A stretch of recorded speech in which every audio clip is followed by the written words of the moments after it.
할렐루야. 여러분의 영혼이 회복되고 힘을 얻는 은혜 가득한 예배가 되기를 축복합니다. 우리 서로 인사 나누시겠습니다.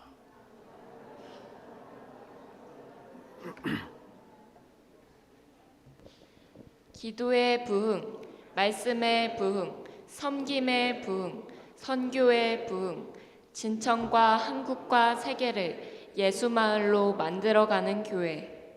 아멘. 조만간 자리가 모자랄 것 같아요.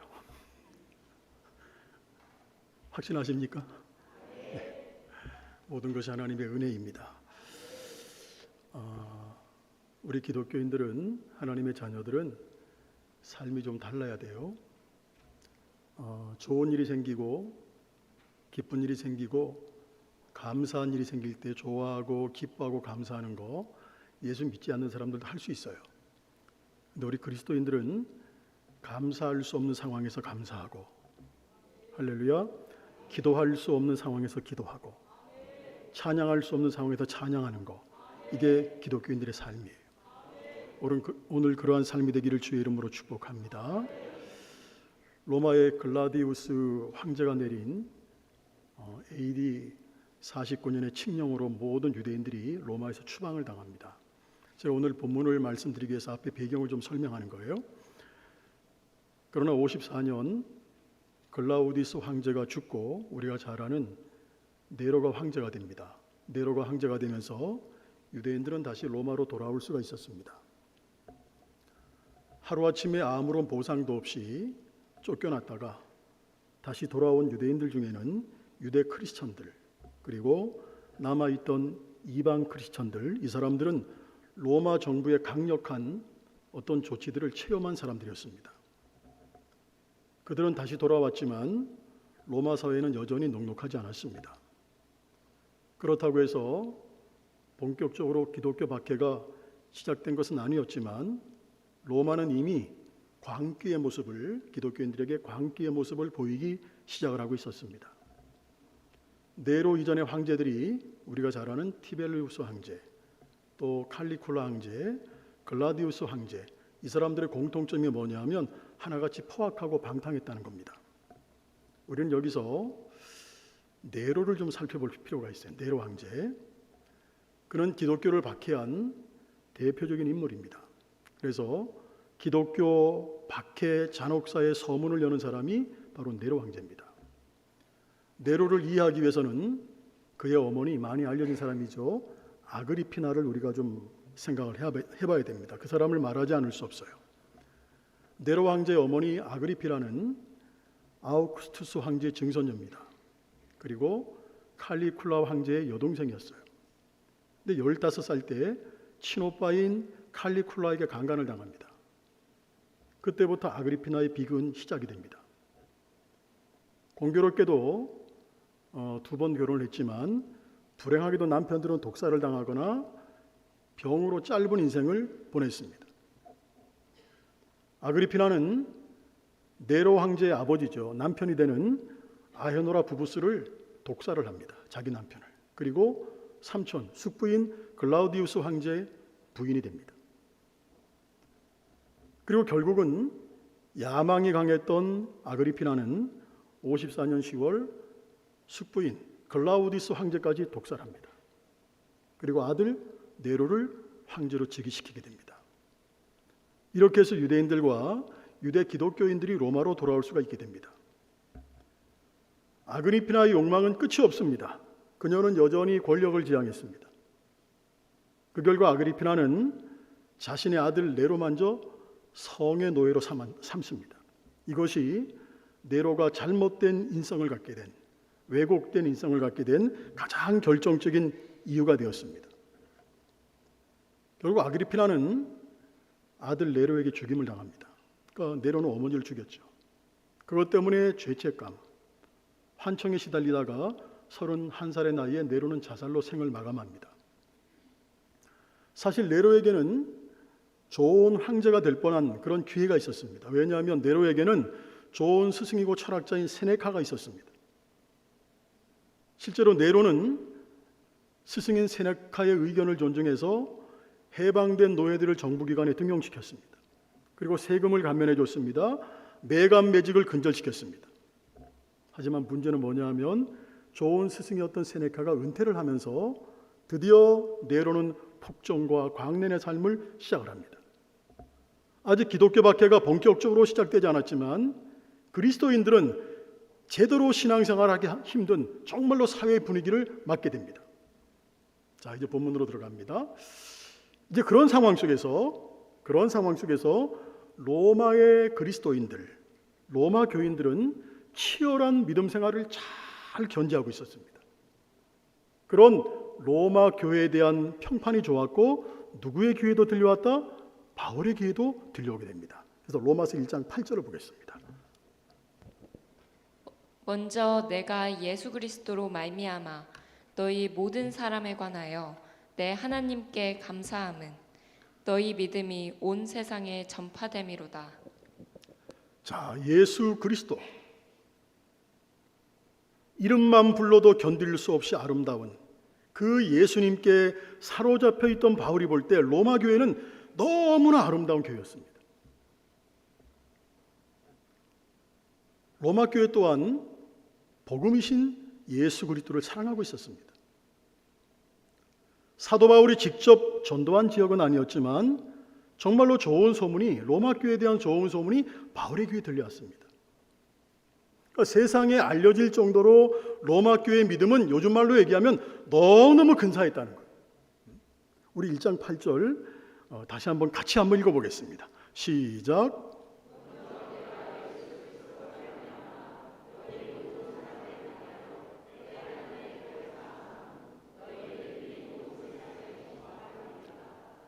자, 그래서 아직 한 번도 간 적이 없는 로마 교회, 우리가 잘 아는 브리실라와 아굴라, 이 몇 명 말고는 얼굴도 모르는 로마 교회 성도들이지만 바울은 먼저 하나님께 감사를 드리고 있습니다. 여러분, 주님을 진심으로 사랑하는 사람들을 만나면 우리가 행복하지 않습니까? 저는 바울의 마음 충분히 이해할 수 있어요. 간혹 저희 교회 등록하는 분들 중에 믿음이 견고한 분들 보면 참 감사합니다. 왜냐하면 그분들을 잘 양육하고 훈련시킨 이전의 교회들, 어쩌면 시골 교회일 수 있겠죠? 아니면 도시 교회일 수 있습니다. 아니면 외국의 어느 교회일 수도 있습니다. 그런 교회들과 목사님들이 너무너무 고마워요. 사실 저희 교회를 지금 섬기고 헌신하고 봉사하는 교인들 중에는 놀랍게도 외부에서 오신 분들이 많습니다. 그분들과 함께 어우러져서 충성스럽게 헌신해서 우리 교회가 더욱더 아름답게 지금 세워져 가고 있는 것입니다. 마찬가지로 시집을 가든 이사를 가든 저희 교회를 떠나는 성도들에게 부탁합니다. 정말로 좋은 교인으로서 그 교회를 잘 섬길 것을 부탁합니다. 여하튼 바울도 하나님의 나라를 위해서 일하는 사람들을 보면 너무너무 행복했습니다. 그래서 바울은 늘 로마 교회를 위해서 기도하는 일을 멈출 수가 없었습니다. 로마서 1장 9절 보겠습니다.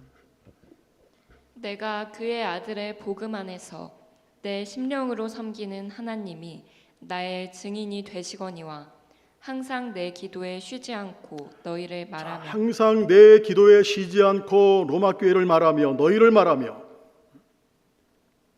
그렇게 오랫동안 기도하던 바울에게 로마 교회를 사모하는 마음이 생겼습니다. 그래서 바울은 로마로 가기를 소원합니다. 자, 바울은 좀 더 구체적인 몇 가지 이유 때문에 로마로 가고 싶다고 말하고 있는데, 이를 통해서 우리들이 가져야 되는 교회의 모습이 뭘까? 한 걸음 더 나아가서 그리스도인들의 삶에 대한 힌트를 정말 우리가 얻을 수 있습니다. 첫째, 바울이 로마로 간절히 가고 싶은 이유는 뭐냐면 사랑하는 로마 교회에게 뭔가를 주고 싶은 마음 때문이었습니다. 우리 11절 한번 보겠습니다.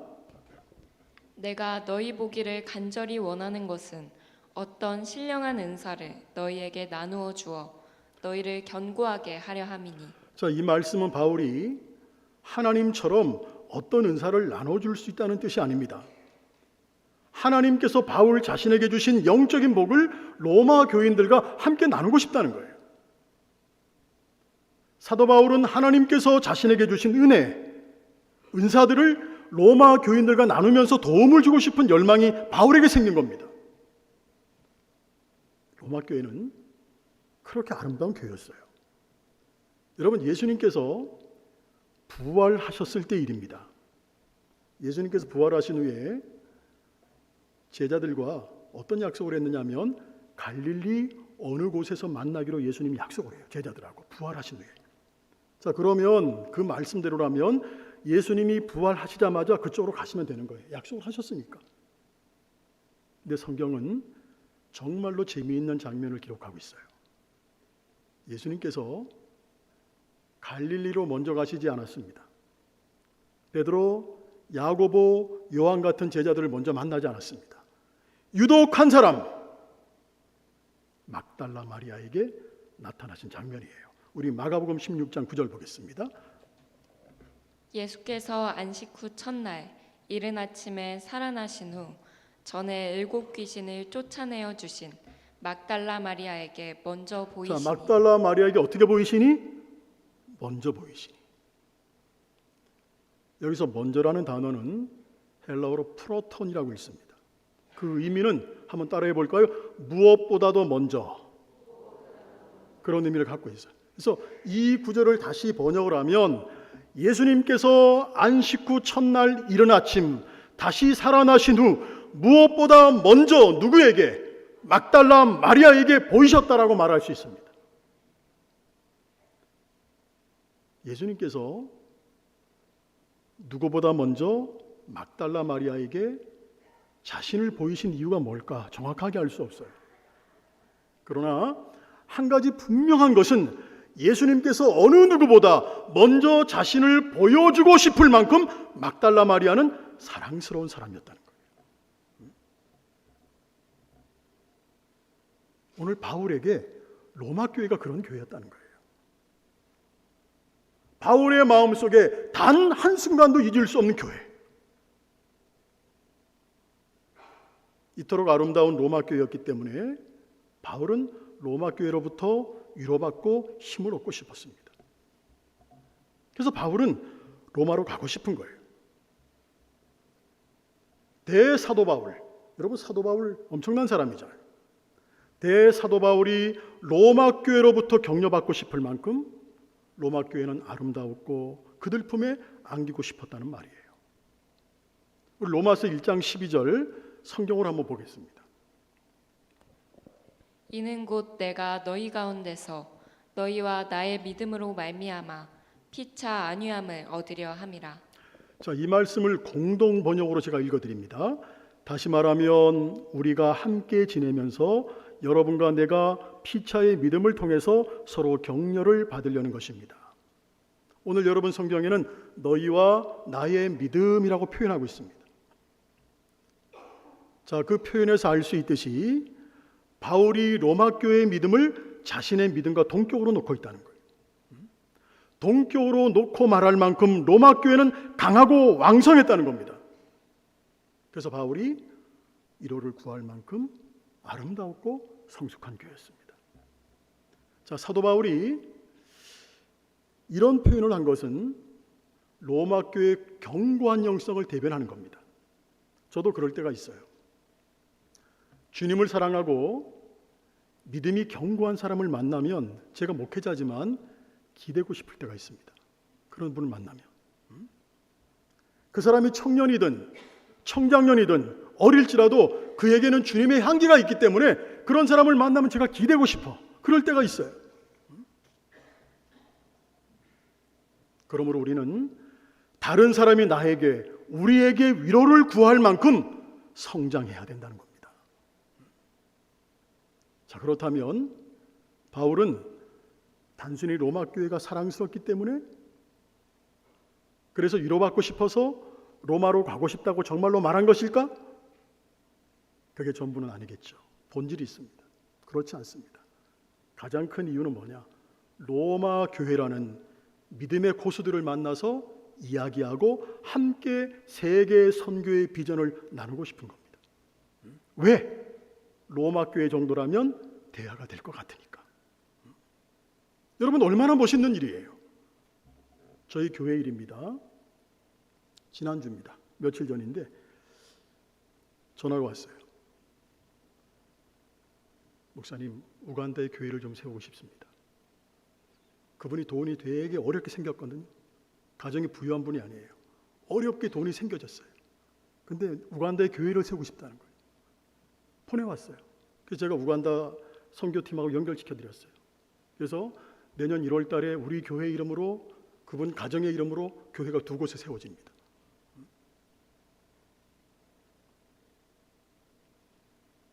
또 작년에 어떤 가정은 굉장히 큰 금액이에요. 목사님, 어렵게 선교하는 선교회자 좀 보내고 싶습니다 하고 2곳을 보내줬어요. 나눠가지고. 또 선교사님이 오면, 또 아니면 교회에서 비전교회를 돕는다 이런 일들이 있으면 제가 우리 성도님께 한번 부탁하는 분이 있어요. 전화를 하면 목사님 제가 하겠습니다. 아주 선뜻 말씀해요. 그리고 꼭 보내와요. 그런 분도 계세요. 이렇게 하나님의 나라를 품고 살아가는 사람들, 교회를 만나면 막 제 가슴이 뜨거워져요. 그분들과 함께 있는 것만으로 주님의 위로 격려를 경험하게 돼요. 자, 바울이 볼 때 로마 교회는 그런 교회였다는 거예요. 세계 선교를 함께 이야기하고 도와달라고 말할 수 있는 교회가 바로 로마 교회였다는 겁니다.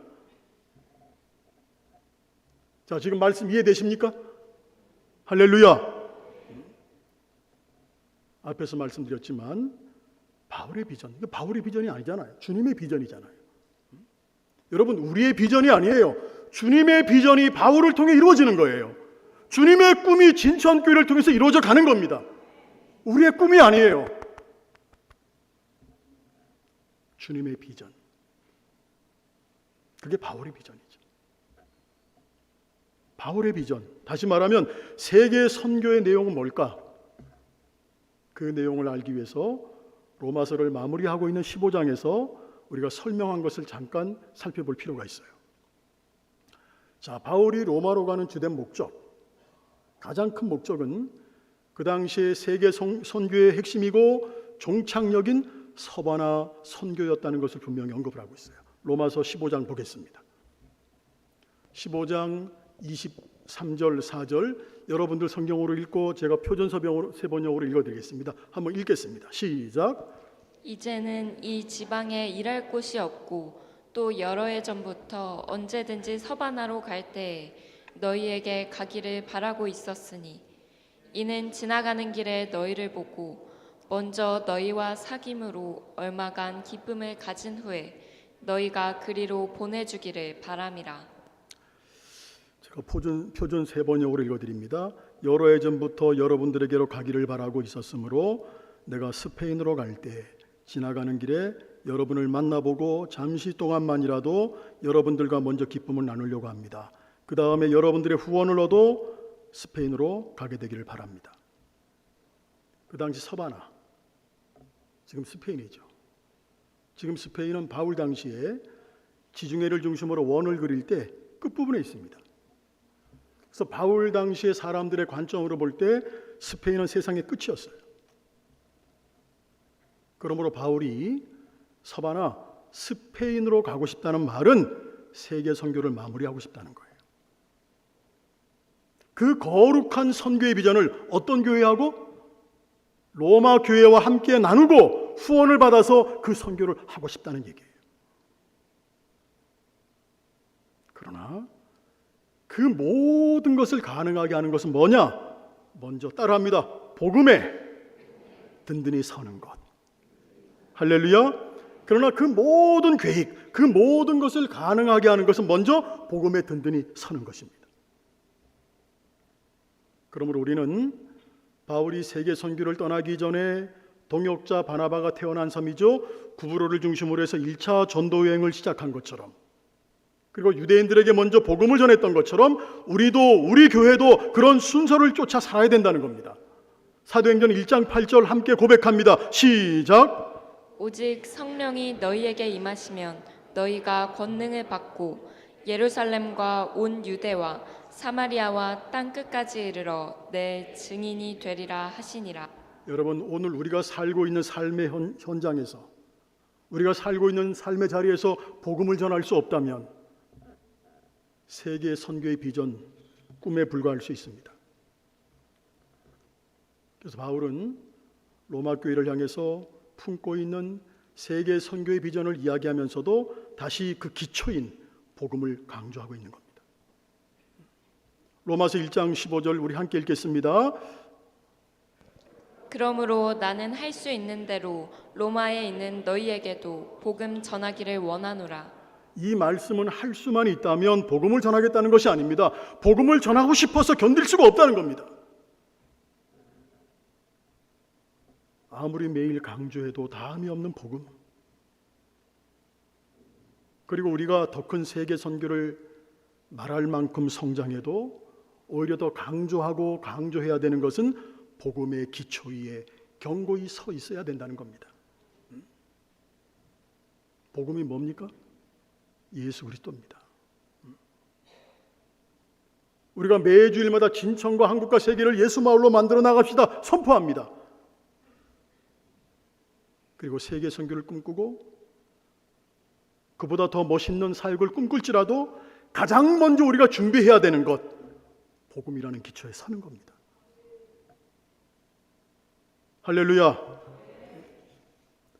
복음이 없으면 아무것도 아닙니다. 드디어 바울은 자신의 소원대로 로마로 갑니다. 가는데 자유로운 몸으로 가는 것이 아니라 갇혀서 갑니다. 죄인으로.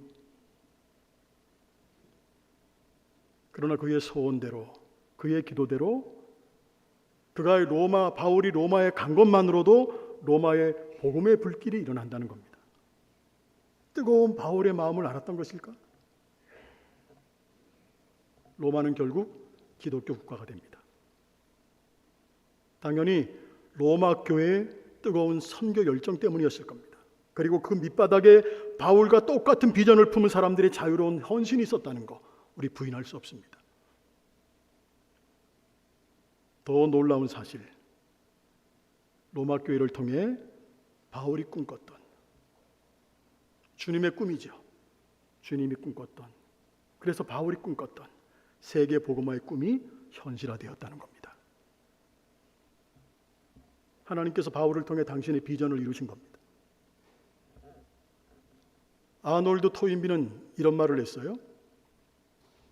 역사를 바꾸는 것은 맹목적인 다수가 아니다. 역사는 창조적 소수에 의해 진행된다.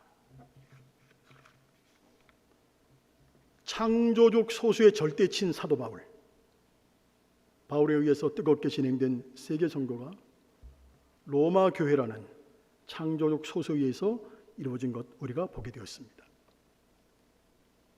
그 당시 엄청나게 큰 나라, 바울 당시에 세상의 중심 같았던 로마 제국, 이 거대한 로마 제국은 창조적 소수에 의해서 복음화가 되었고 기독교 국가로 바뀌었다는 겁니다. 그러므로 중요한 것은 양이 아니라 질적 차이가 있는 소수임을 깨닫게 됩니다. 오늘 그 자리에 여러분들이 있기를 주님의 이름으로 축복합니다.